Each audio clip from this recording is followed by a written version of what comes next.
that's so cool. When we started working on the animated series with Ciro grew up as a huge fan. His father owned a pizza place in Philadelphia. Dragged his mother to all the turtle movies and stuff. And I was a fan and friend of Ciro's work before he started working on the series, and was so thrilled that he got the series, and he just did the most amazing job reinventing the turtles in many ways, but also taking his favorite bits of turtle universes, I guess, from the comic books to the old animated show to the movies, and rolling it into a whole new series, in the sense that first episode they come up out of the ground for the first time and explore New York and discover pizza. And I just love the fact that you go into the animation office and they have all these old covers and everything from all the original series all pinned up on the wall. And I love that he ended the whole introduction to the new Turtle animated series with that picture right there. So one of the things I like to talk about is how Peter and I met. When I was a young starving artist, I was trying to sell my artwork to this magazine in Northampton, Massachusetts. They did cartoons and stuff. And I went over to their office and they said, well, we don't do the cartoons and stuff anymore that we used to do, but man, you draw the same kind of weird stuff that this guy Peter Laird draws. You should go meet him. And so I wrote him a letter, and back in those days, no cell phones, no faxes, anything. So I wrote him a letter and he wrote me back. And I went over to his little studio, which was, I think, about the size of the stage. Walked in, and the first thing I saw on his wall was this Jack Kirby piece. Now I grew up as a huge fan of Jack Kirby. Commandy was my ultimate comic book story, and Pete also was a huge fan, and I'd never seen a Kirby original, and I saw this, and we just fell about the place. We just, huge fans. So that would say, like, when you look at guys like Jack Kirby, and he was the guy that inspired me to want to draw comic books, in the same with Peter, and there's so many artists, Wally Wood and Frank Frazetta and Richard Corbin and that stuff. So I always like to say that, you know, the result of the Turtles is basically Peter and I standing on the shoulders of giants. We stood on top of these guys that inspired us to draw, to create, and tell our own stories, Dave Sim, Frank Miller. So when we saw Kirby, we bonded immediately. We had to work together from the very first time we met. About a year later, I moved back. I used to cook lobsters in Maine. That's where I grew up. That was my summer job. You know, you try to make enough money between Memorial Day to Labor Day to live through the winter. Pete and his wife moved up to Dover, New Hampshire, and this actually is the house that the Turtles were created in. It was this tiny little place that was literally falling apart in Dover, New Hampshire.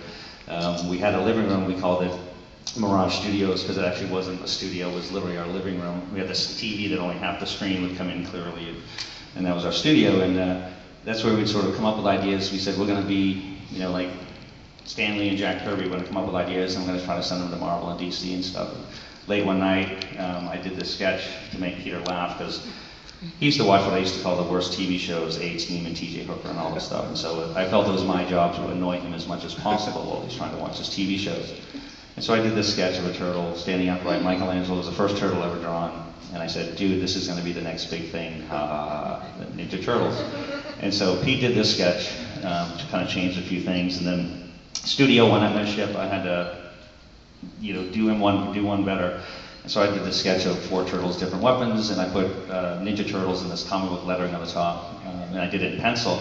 And when Pete inked it, he added Teenage Mutant to the title, and we just thought it was the most retarded thing ever. Still do. And as I love to say, we didn't have any distracting pain work going on, so the next day we get up, and this was November of 1983 when we did this drawing. We did this, we said, well, let's come up with a story that gets to tell how the Turtles got to be the Teenage Mutant Ninja Turtles. And so we started the story in 1983, and I think it finally came out in May of 84, which was the 30th anniversary of this past May. A lot of people ask where the names came from, and I grew up as a big fan of history, art history especially, and this was a painting that I did in my high school when I graduated. Huge Leonardo da Vinci fan. And so when Peter and I trying to come up with names as we were developing the story, it was like, well, traditional Asian names would be respectful and cool. Let's do something sillier. American names, Doug, Steve, Bob, not quite as funny as we're looking for. And I said, well, how about Italian Renaissance artists? and this was, you know, because this had been part of my life so much. And so we had Leonardo, Michelangelo, and Raphael, the easiest ones. And we had an argument for about 2 weeks over, I wanted to name the 4th one Bernini, because I like Bernini as a sculptor rather than Donatello. But he said, no, we should have another name that begins with O, so we did Donatello, and that's how the names evolved. When we first put out the first issue,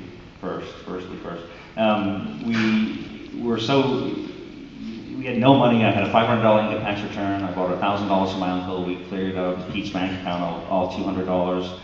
We had enough to print exactly 3,000 copies, and we had enough money to do one ad. We took out one ad in this comic book newspaper called the Comics Buyer's Guide. And so Pete had this great idea. He said, well, let's send out this press release. We'll let the world know the turtles have arrived. And we're like, really? And so we put together this whole press release, which included, facts and figures, when it's going to be released, art. And the newspaper people that we sent it to just thought it was weird enough to say, oh my God, this is just so retarded.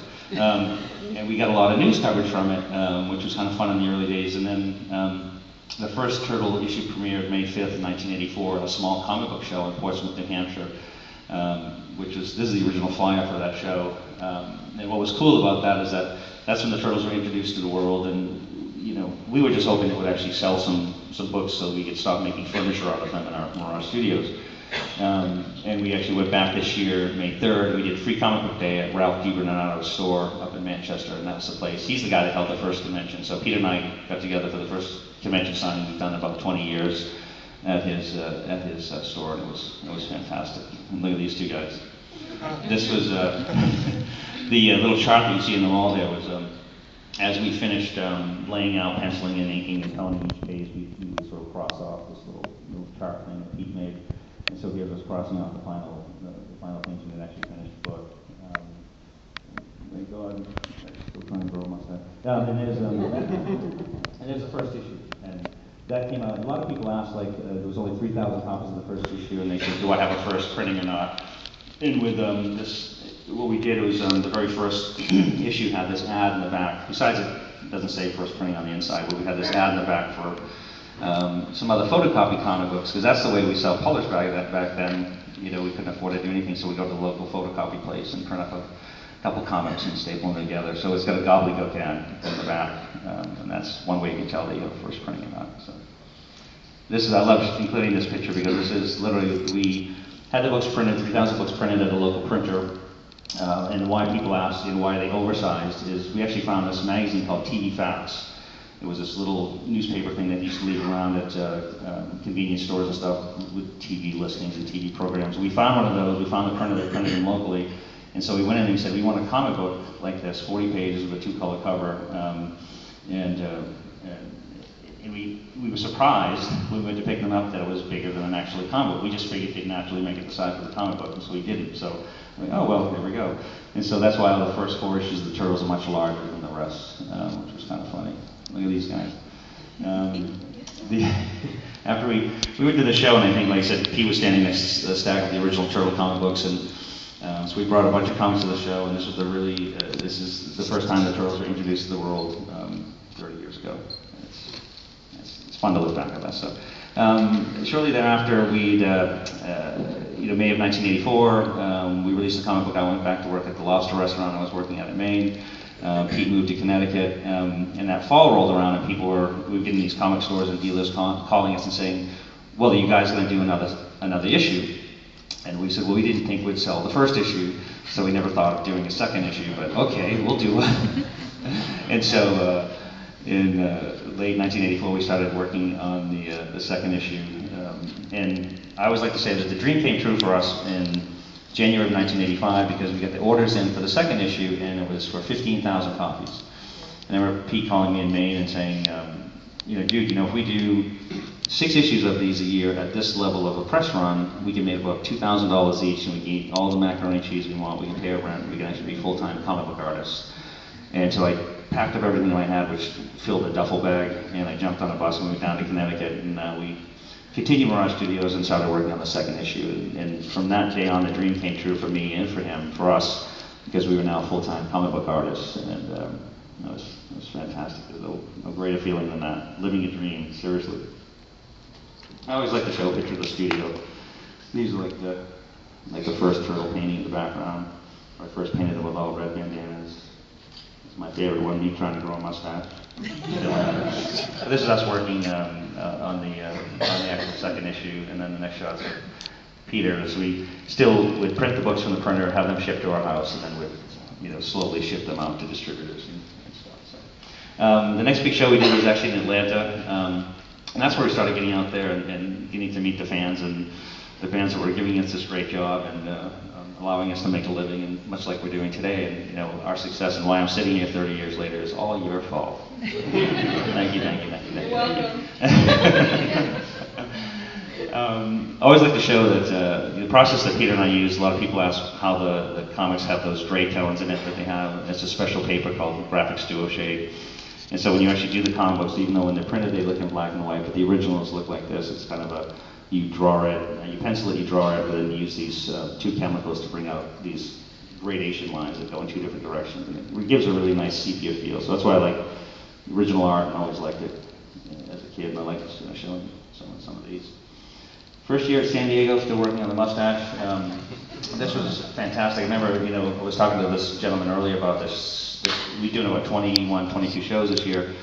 And it's fantastic to me to see each of these shows getting bigger and bigger and more fans coming out and just enjoying this happiest place on earth. I think being at one of these conventions, you get to meet creators, you get to meet artists. And for us, when we went to San Diego, they were hoping for 10,000 people that year. And it was in this tiny little Civic Auditorium, and now at San Diego now about 200,000 people. And we love these shows because we would spend the time signing, doing sketches, selling these little $5 sketches, and then the last day of the show would run around and buy all the comics we were missing from our collection and try to go stand in Jack Kirby's line or meet people that we were fans of. So this is my favorite shot ever. It's when Pete and I finally got to meet Jack Kirby, it's probably, you know, as my wife will attest, I'm never at a lack for words, blah, blah, blah, blah, blah.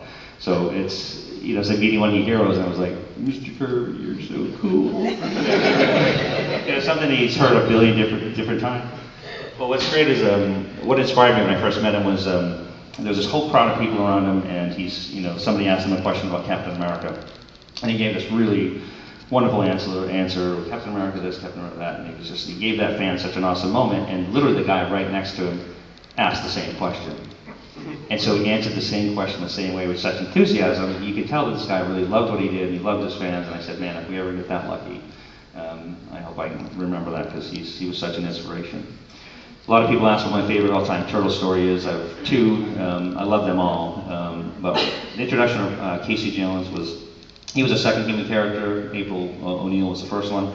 And with Casey, I wanted to do this, I had this idea I talked to Pete about, where all these vigilantes around this time had these really horrific backstories. You know, their whole family was murdered, or their whole city was murdered, or whatever. And so they'd put on a costume and fight crime. And I just wanted a guy that did it because he watched too much bad TV, like Pete used to back in the day. And so I designed them with a hockey mask and two baseball bats. And Pete said, you know, it'd be really cool if you had a golf bag with a bunch of different weapons. And Casey Jones became complete, and he remains today, I think, one of my favorite go-to characters for telling stories. You know, when I'm doing a single turtle story, I always like gravitate towards telling a story with Raphael, and including Casey, because they're like, you know, two goofy brothers that just torture each other and then take care of each other at the same time. Here's a couple pages from the Raphael one shot. The first color cover of the turtle comic. People always ask why the cartoon shows have different color bandanas and why the early comics have red bandanas. When I did the first color painting, because Peter and I knew the characters intimately, we were telling stories, we knew the weapons, we knew everything about them, and so we just assumed you all did. So when I did the first painting, I made all their bandanas red, not thinking. And a little bit later when we did the cartoon show, and they were like, developing the cartoon show, because that was quite a process, they said, well, how can you tell them apart? And we're like, the weapons, duh.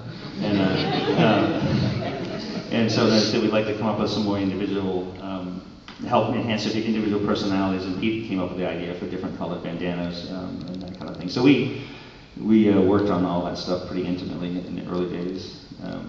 Here's a couple of our favorite group shots. I mean, when we were doing this stuff, it was so much fun because we had no editors, we had no bosses, we were the bosses, we were the editors, we answered the phone, we did everything to do with the turtles, and the kinds of turtles, the stories that we were telling was stuff that we were writing just for ourselves, and being able to do stuff like this is, every one of these pages has such an awesome memory for me. So my next favorite issue I did was working with Dave Sim on Turtles number 8. Dave Sim was, he started in 1976 as a self-publisher, and he was a real champion for publishing rights, character ownership, because guys like Jack Kirby, the shoulders of the giants that we stood upon, most of those guys lost all the rights to their characters and never benefited from the success of them. And so, and Dave Sim, when he started Service, it was like this goofy little aardvark running around acting like Conan the Barbarian, drawn kind of in this Barry Smith style. And that was a big inspiration for us adapting the Ronin style, because I was such a huge fan of Frank Miller's work. And so when we worked on the Service Turtles crossover, it was just an absolute blast. And Dave's been a longtime hero of mine, and it was a real treat. Actually, what's funny is Renette, in one of the panels in the end, she was a sorceress that we brought in for this story to do this time travel story. I'm actually working 30 years later on a new Turtles annual featuring Renette, which is awesome. It's 2 months late, so bear with me, we're almost done with it. Dave Sim did a Kickstarter campaign recently, and he asked me if I'd do a poster with him, so of course he had to take advantage of it and create Matisse, the fifth turtle, the lesser known turtle, so this was kind of a fun thing. Back in the early days of the success of Turtles, we had lots of fans sending us cool stuff, and we had this guy that worked on the Muppet Show sent us this. His name is Tony Basilicato, and he sent us this stuffed turtle, which was just the coolest thing. It's the first time we'd ever seen a turtle in full 3D, and we tortured it for a while, then we left it in the studio, and it was just an inspiration, especially in the early days when we started working on the turtle toys and the turtle cartoon shows. And when we started on this process, we were having a lot of success with the comic books, and we'd keep having these different agents call us and say, man, we think this can be more than a comic book. We think it could be, cartoons and toys. And we're like, no, you guys are crazy. We found one agent that we liked, and we started working with him. And he brought us out to LA. We met with Playmates Toys, and those are some of the early prototypes you saw. And then we started working on the cartoon show. And between Christmas of '87 and that holiday break for the kids, we premiered the first 5 episodes. And we never believed it would actually happen, even going through working on the theme song, working on the voices, working on the characters, as we worked very intimately with it, until we saw it in the TV guide. Here's in the TV guide. We're actually going to be on TV. Holy snikey. And with the success of that first series, they then did a toy, every February they do a big toy fair in New York City where they premiere the new line of toys. And this was us at the very first toy fair, premiering the very first Turtle action figures and stuff. And what's funny is, when the toys came out in June of 1988, Pete and I were like, again, still disbelieving that they're actually going to go to a toy store and see them. And KB Toys was the big toy store where we lived in Massachusetts. And so we drove down to KB Toy Store, walking down the action figure aisle, towards the action figure aisle, and we see, as we just about get there, we see this mom dragging this little 7 or 8 year old kid out of the aisle, saying, "No, I'm not buying you one of those stupid Ninja Turtles." And we were just like, oh no, what have we done? As the studio grew, we got to work with awesome guys like Steve Murphy, Ryan Brown, Steve Levine. We were now in 1987, and actually 1988 specifically, we went from 1987, we were spending 90% of our time being artists, being creative, and 10% of the time on the business. And that following year, it flipped completely. We're spending 90% of our time running the business and 10% of our time doing our own creative or comic book stuff, because, again, we were lucky enough to own and control our own characters. So pretty much, every single thing, all 300 Turtle episodes of the cartoon, we worked on all the live action movies, everything that you saw with a turtle on it, we saw it, we worked on it, worked on the video games. And so it was a double edge of successes that we owned our characters, we controlled them, and now we get to manage them. We missed the drawing days, but we had a number of really great guys that we worked with that helped us manage the property and keep the turtle stories coming out the way we liked them. Especially, we did all the Archie Turtle comics and that kind of stuff. This is what Mirage Studio. We renovated this really old factory building in Massachusetts, and this is probably 1990-ish, and that was. The best part about the studio was having all the guys together so we could be creative. The worst part about that was we all had Nerf guns. So inevitably, at some point, just before lunch, somebody would pull out a Nerf gun and there'd be a whole Nerf gun fight. Crazy. We had a lot of fun together. A lot of people don't know, the original run of Turtle Comics that Peter and I did was issues 1 through 11, the 4-issue one-shot. And my favorite panel of issue 11 was this final scene we did with April. And after that, Pete and I worked with different artists, and as we were sort of divvying up the duties and managing different parts of the company. But this is always one of my favorite. This is the last panel of pages of book 11 that we worked on. It's nice to be working with Peter. I just did a cover and a couple things with him recently, and he's just as awesome as ever. Around this time, we just finished issue 11. We started working on the Turtles movie. We had now had a pretty successful cartoon show. The toys were selling like crazy. And they said, okay, the next big thing is a movie. And we were like, dudes, we never thought this would work as a comic book. You know, and it's worked in all these other things. And we were really skeptical of how we'd actually pull it off until director Steve Barron came in.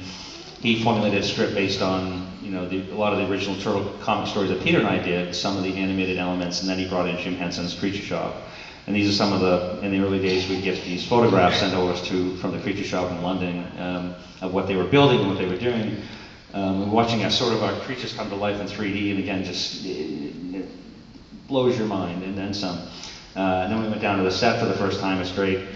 I got to meet Jim Henson, and we were talking about most of the technology that they created to work the Turtles in this movie were invented specifically to make the Turtles work for this movie, technology that they used for many, many years.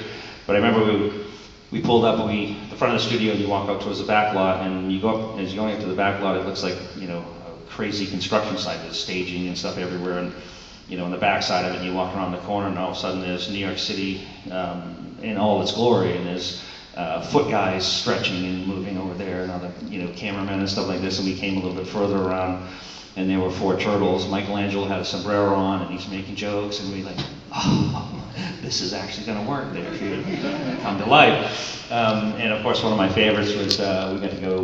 We spent a lot of time on the set. Was to meet Elias Koteas, who brought Casey Jones to life, and it was fantastic. Because he was so worried that he was going to ruin our character. He's like, I don't know if I'm doing it right. So I'm doing his best Robert De Niro, and I'm like, dude, you are Casey come to life, and it was fantastic. It was great to get a shot of us. And then this next one is the second time around shot, because that was such a pivotal part of the story. A lot of the turtle action of the last sequences Peter and I did together, and then to see it, you know, built and come to life. They really paid a lot of respect to what we did originally, and really wanted to make the Turtles much like we had originally saw them and dreamed about them. And I love this shot. This was this guy David, who was playing Leonardo. Was just funny. He's heavy, thick English accent. So you see this turtle talking in this really, it sounded like one of, you know, Guy Ritchie's characters reading a turtle comic. It's fantastic. As we continued to work on licensing stuff, we did a lot of collections. I was still learning how to paint. These are some of my favorite turtle covers from back in the day. Some of them we used for the development. This is the collection of Turtles number 4. One of my favorite artists that I worked with was Vaughn Bodie. Was a big inspiration to me as a kid reading Heavy Metal magazine. I met his son Mark Bodie, and Mark grew up like I did, as a big fan of Bruce Lee, and he pitched me this idea of doing this typical Bruce Lee, you know, meets the Turtles, typical Bruce Lee story, but the Turtles are included. And Turtles 18 still to this day remains one of my favorite, you know, beyond the other ones of my favorites, other than the other favorites that I have that are also my favorites. This one is also a favorite. I've been lucky enough to, you know, 3 years ago I started working with IDW, and my old friend Ted Adams got the rights to do the Turtles, and he called me up and said, hey, would you like to do some covers? I said, yes, I'd love to. I said, what do you have in mind for the story? He said, come down and meet Tom Waltz, who created the new turtle concept for what you now see is now coming up on 3 years in August that we've been working on the IDW series. And Tom sort of rolled out to me what he'd like to do with the story, and I just flipped out. The last turtle story I'd written and drawn was with Simon Bisley in 1986. He invited me to come to the party and hang out and work on turtle stories, and I've just had the best time, because it sort of not only reminded me how much I love drawing the Turtles, how much I miss drawing the Turtles, how exciting it is to sort of, when somebody comes with a fresh idea. And some of the ideas we started out with in the IDW comic, we thought the fans would lose their mind, but you guys have once again come out and embraced and loved what we're doing, and we're having so much fun doing it. And I still get to keep my job as a cartoonist. So when I do covers, basically I do this blue line pencil sketch, send it to Nickelodeon. Once they approve it, then I do the black and white stuff. It's kind of fun. This is Turtles 28. We just finished. Tom Waltz had this idea to do, because he loves the City at War storyline that Peter and I wrote with Jim Lawson.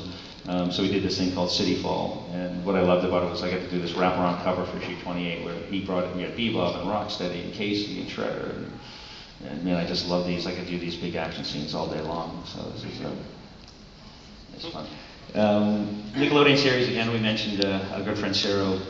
And what I loved is, again, he grew up as a pizza-eating kid watching Turtles.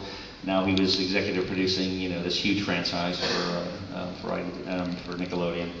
And this is some of the on-tour stuff we did.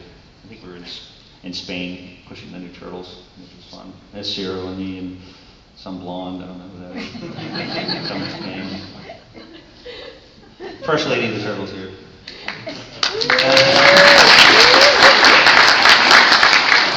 I love the look of this. Love the look of the Turtles. I love that every time that they bring them back and they add they get the pick from all the different Turtle universes. Casey Jones, when he came back in the series, which was fantastic. I love what they did with it. And then the most important character in the entire Turtles history is this next one, I think. Oh, here it is. Yeah, Ice Cream Kitty. It's going to play a pivotal role in all the episodes all the way through the end of the series. Actually, we were watching a cartoon episode with our son, the most recent one, and Ice Cream Kitty made another appearance. And we were like, yes! Ice Cream Kitty's back! He still lives in the freezer. This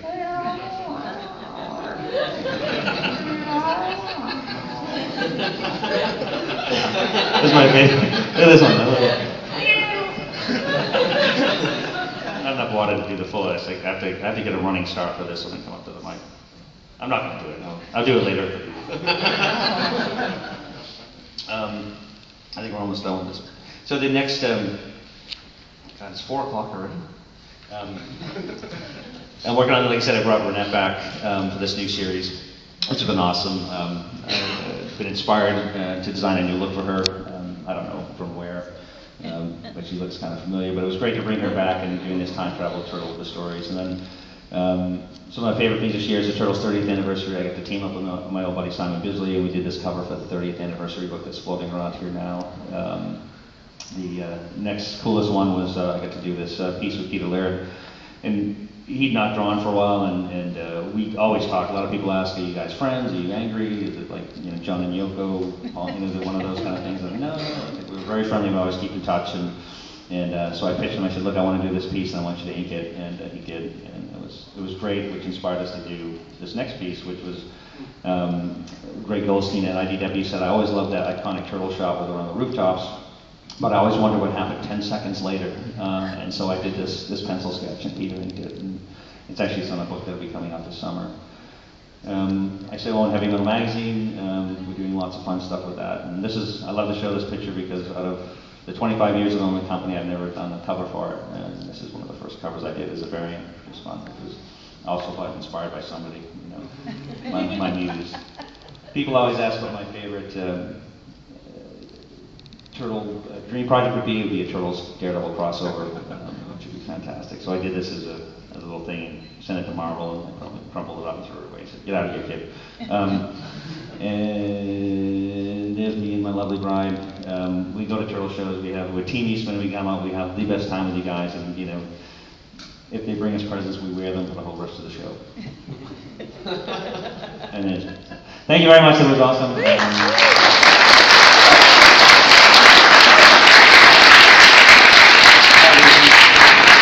You have an Ice Cream Kitty clip and a movie? It's a commercial. And the movie trailer. You want to show the movie trailer? Because we're here. We still got quite a while before. Yeah. If you can, if not, that's fine.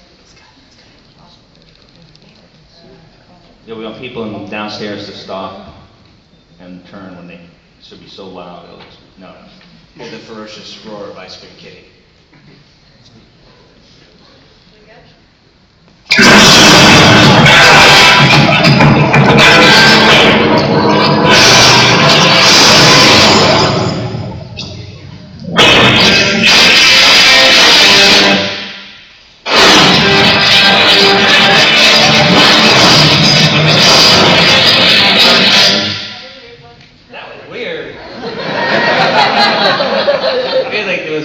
Part of the voices or something. Yeah.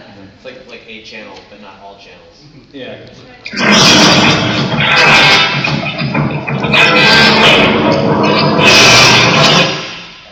Technology. Try the movie trailer and then we'll. That's weird. Maybe because it was starting here.